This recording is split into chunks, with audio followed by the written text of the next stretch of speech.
আমি জানো তো ভীষণ স্বার্থপর। কেন জানো? আমি সবার ওপর নিজেকে রাখি। নিজের ভালো লাগা, নিজের ফিলিংসগুলোর দাম দিতে জানি। আবার নিজের ওপর অন্যায় হলে প্রতিবাদ করতেও জানি।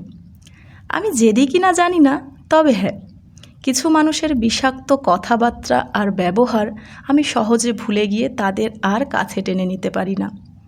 তাদের মুখ থেকে বেরোনো কিছু ধারালো সেন্টেন্স তোমার শারীরিক আঘাতের থেকেও অনেক বড় হয়ে থাকে, যদিও সেটা বোঝার ক্ষমতা সবার থাকে না। আমি কখনো মায়ের মতো হতে চাইনি, আমি হতে চেয়েছি আমার মতো।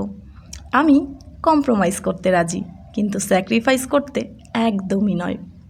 জানো তো, তুমি কাউকে ঠিক যতটা ভালোবাসা আর সম্মান দেবে, ঠিক ততটা সম্মানই তুমি তার কাছ থেকে ফেরত পাবে, সে ছোট হোক বা বড়। আর হ্যাঁ, অপমান আর অসম্মানের ক্ষেত্রেও কিন্তু সেম রুল। আর শেষে একটা কথাই বলবো, বিচারটা না হয় ওই ওপরে যে বসে আছেন তার ওপরই ছেড়ে দেওয়া ভালো। কারণ কে ভালো বা কে খারাপ সেটা মেজারমেন্ট করার কোনো প্যারামিটার অন্তত আমাদের এই সাধারণ মানুষের কাছে নেই, তাই না?